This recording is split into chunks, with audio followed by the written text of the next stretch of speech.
don't like being cool. I don't wanna be cool. I ain't tryna be cool. What's it like being cool? I just can't stay cool. I don't wanna be cool. I don't want you to be. Hey guys, it's Jade back with Simply Unjaded, and today we're going to talk about getting scholarships to get your schooling paid for.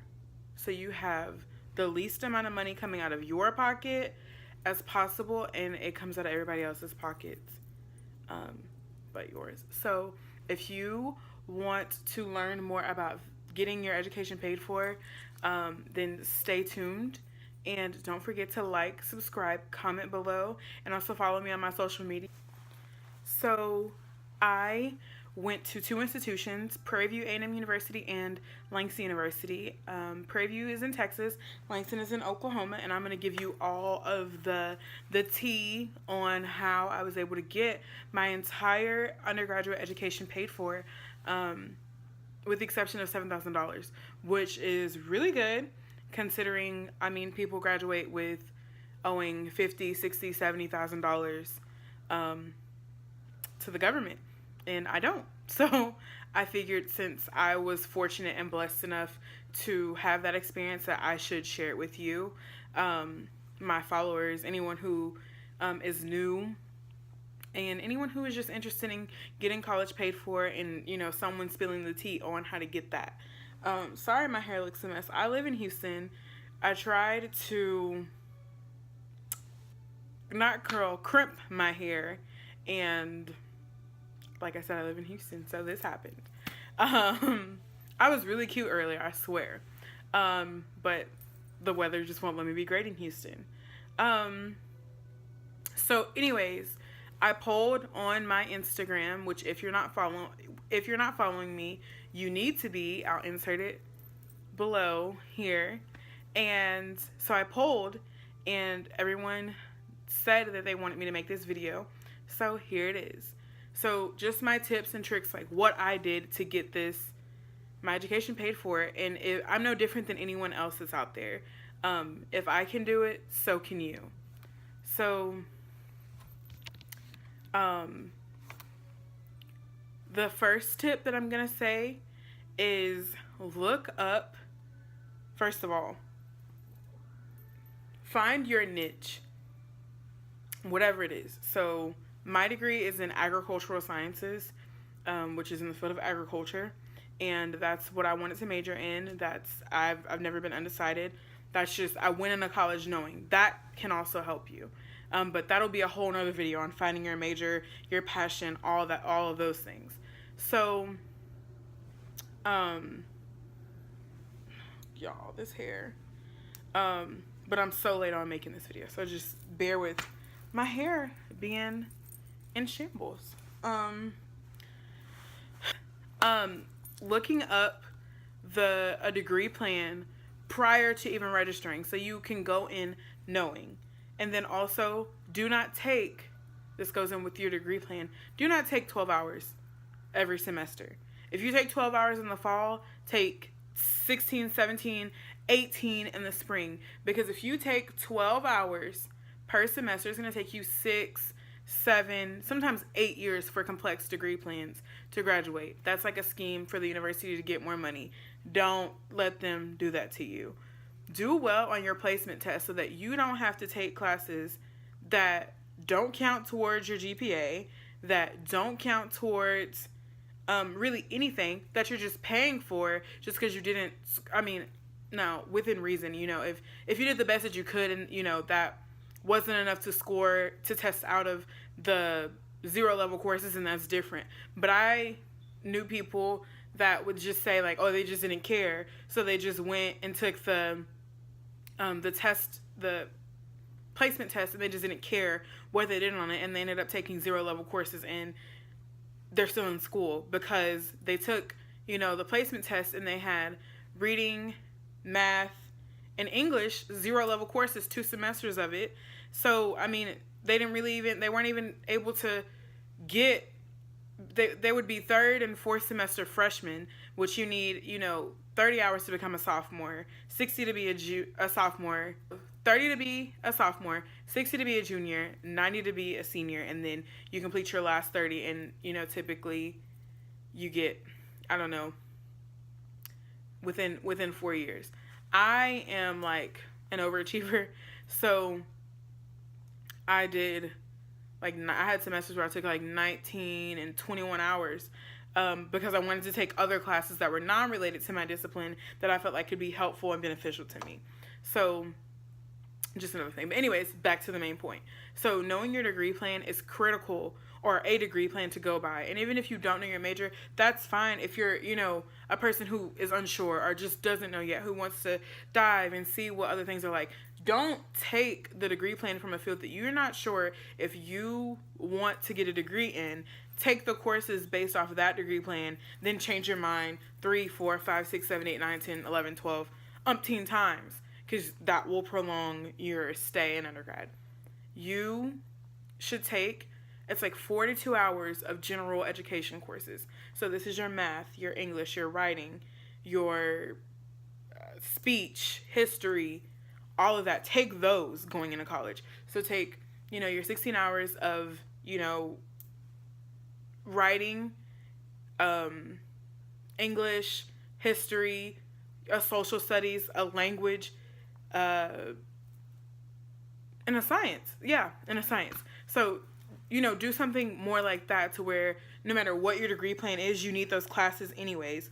And then you can add in like one course from those fields, and that can help you, differentiate whether that's something that you want to do or whether it's something that you're not really interested in, but opposed to taking 16 hours, which is a full semester's load of courses for a degree that come December you don't like, or come May you're not interested in it anymore. So now you've just essentially wasted a whole semester and a whole lot of money.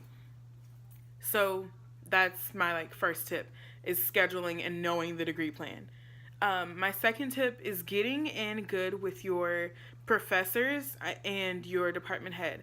And I know that sounds kind of really, that's a tip. No, it is, because some people, for whatever reason, are scared, or I don't know, just don't want to talk. And these people have the answers. They have the keys to scholarships, which is what this whole video is about, to internships, externships, opportunities, grants, loans, all kinds of things that they might, have knowledge about that could be advantageous to you, but you won't know about because you don't speak to them. Also, pay attention to your bulletin boards. At both of my schools, we had bulletin boards that stated current jobs, scholarships, internships that were available and that were applicable, and who they're applicable to, and listed who to get references from, and so on and so forth. So be aware, be cognizant of your surroundings, because you'd be surprised how many times you miss things that are just on the wall or around you just by just not looking. So that, speaking to your professors, building that relationship. Also, from building the relationship with your professors, this can aid in you getting jobs. So my freshman year, I was not a full ride scholar. I got my scholarship, I became a scholar, or full ride scholar. I was awarded the scholarship my second semester freshman year, but it didn't go into effect till my sophomore year. So my first semester at college, my parents paid the bill, and they were like, this is it. It was like $2,500 at the end of the semester. This is it. They said, if your education matters to you enough, you'll figure out how to pay for it, but we will not pay for another. We will not put another dime towards a full semester. And it wasn't because I made bad grades, but it was just kind of you have to want this. We can't want this for you. And I was the gap, or the crevice of people, so to say, who my parents make too much money for me to get financial aid, but not enough money to pay my way through school. So scholarships were essential to me. In Oklahoma, there's a such thing as the Oklahoma-Texas residency waiver. If you have a 3.1 GPA or above, they can waive your out-of-state fees. No one talks about it. No one tells you about it. But, hey, I just did. And they waived my out-of-state fees, so I paid in-state tuition, even though I was not a resident of Oklahoma, scholarships. So towards your major, there are tons and tons of scholarships that are specific to whatever your major be it, something as rare and different as agriculture, or be it as something more, I don't want to say basic, but more common, business or things like that. There's a ton of scholarships available for them, but it's just about finding them and making connections with the right people. So always make sure to work on, and I'll make a video about this, your elevator speech, your sales pitch of who you are and why you should be qualified, to get this scholarship, or why you're better, because it boils down to that. I mean, being humble, of course, but why you're better than everyone else and why you should get this scholarship over, the other candidates that are applying for the scholarship. Because everybody believes the same thing, but what sets you apart? What makes you different in their search to award money? So a lot of times that I apply for scholarships, I was the only applicant. So I got it. Just simply because people didn't apply. So never, even if you think 50 billion people are applying, whatever, there's things that come up. People don't meet the GPA requirement. People don't meet the community service hours. People don't have 2 letters of recommendation, whatever it may be. Just never psych yourself out from applying to something. And also, what helped me, because I was super busy in college, I was a national officer of organization, the chapter president of a couple of clubs at one point in time. So it was just super busy. I would write pretty much during the summer and winter break my scholarship essays. I would write 3 scholarship essays because they're typical. They want to know who you are, what you do, why you need it, and why, you'd be the best candidate for that to represent that particular scholarship. So if you answer all those things, and then sometimes it'll be like why your career path or why your major as well. So it's pretty basic. And then on continuing scholarships, which means, you get them every year, but you have to reapply, they'll ask you the same questions, right? Which are kind of frustrating because then you have to figure out a way to re-answer the questions, but without being repetitive or repeating the same exact essay that you've already submitted. So, being conscious of that. And I just go ahead and take care of it during the winter. And then also, like I was saying, getting a job. I veered off from that. But knowing your department head and your the teachers who teach in your major is good because they can help connect you to jobs and internships. And I worked 3 years out of school. 1 year was because I couldn't get a job, and I'll talk about that later. But because I transferred after my sophomore year, and I was pretty much like a freshman my junior year at Prairie View. I didn't know anyone. I didn't have the connections. I didn't have the rapport or the relationship to go and say, I need a job, and people hire me over people that they've known since their freshman year. So I had to really build that rapport and work really hard, and I got a job my senior year. So I worked my freshman, sophomore, and senior year. But making those connections with people and asking, be upfront. I mean, no job is a bad, well, there are some jobs that are bad, but you're not too good for any job. I worked at farms. I was a research assistant. I typed up my teacher's notes from Scribe in meetings. I sat in on conference calls. That was more so a more so relaxed job in comparison to working at a farm. Building fences and all kind of crazy stuff like that. So, and working with livestock, daily. But, I just looked at it as it was a job. It was what was going to help me get some money that, wasn't necessarily from my parents, or some money that I could, goof off, because I worked for it.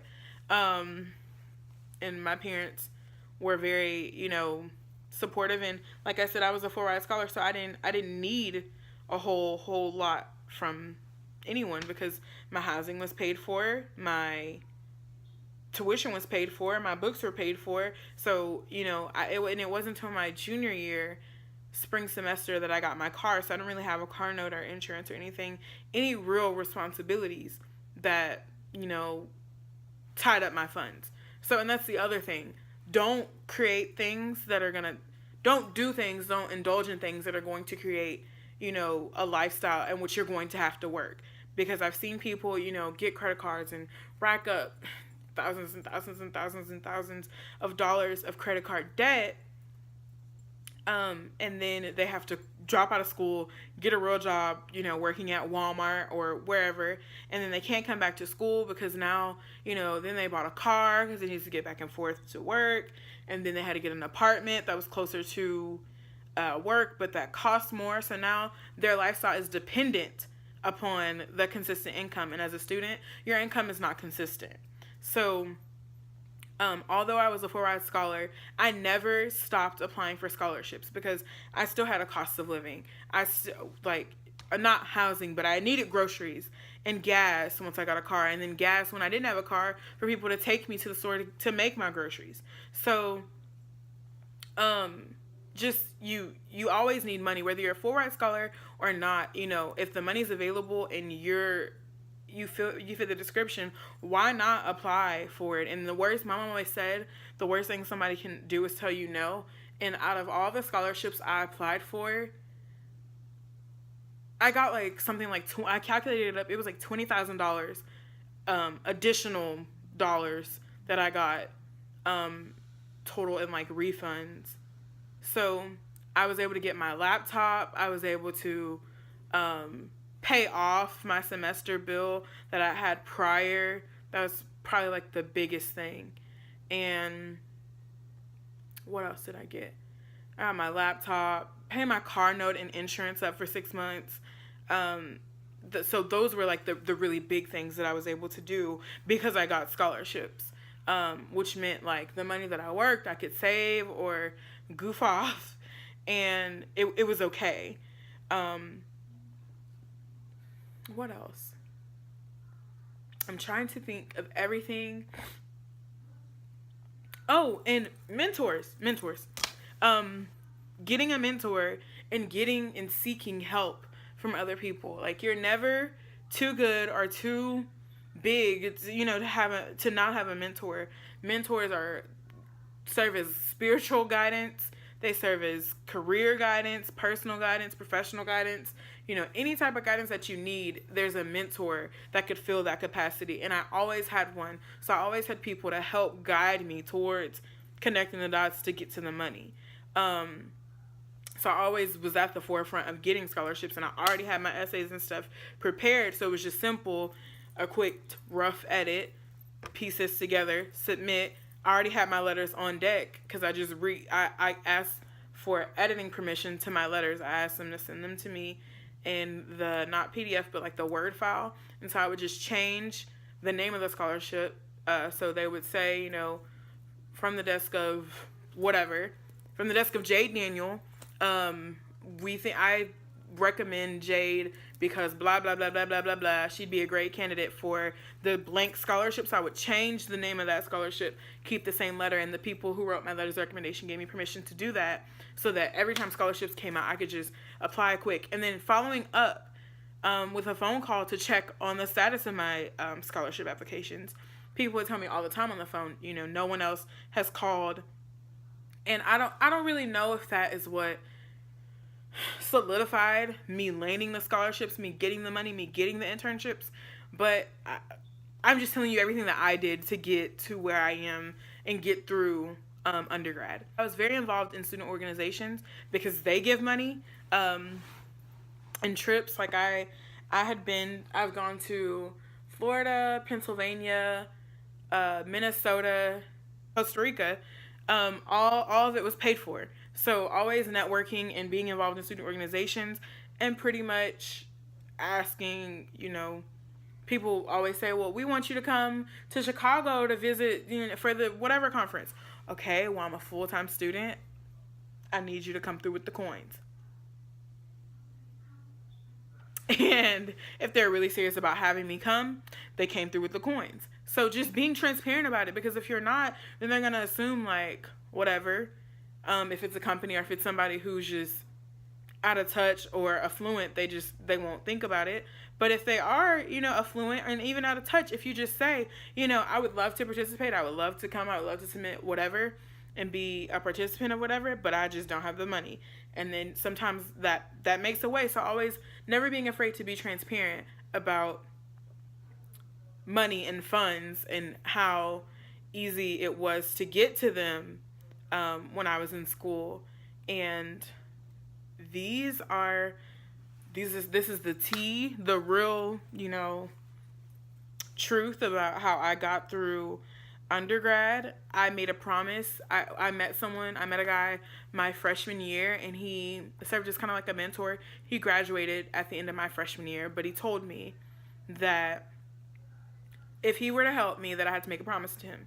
The promise was, whenever I got to a position to be able to help people, that I would reach back and help someone else along the way. So that's what this video is here for. That's what my DMs, comments, everything that you can communicate with me is about. I will help you in the best way that I can, especially right now. I'm not in school and I'm not working full time. My sole job right now is to study and prepare for the LSAT, which I take in November, which I will be sharing with you my study tips, the do's and don'ts, everything, the tea, so to say, on, my journey to, where I am now. This is it. This is how I paid for undergrad. This is how, your girl made it through with less than 10K in loans. So whenever I'm a big time attorney, I could just cut the federal government the check, be done with it, because one day it will happen. If you speak it into existence, it will happen, or that's what I think. So thank you guys for tuning into my channel. I hope you found this video informative. If you have any questions, comments, concerns, please comment down there below. I will respond. I will help you in any way that I can. Thank you so much for tuning into my channel. Y'all have a great day.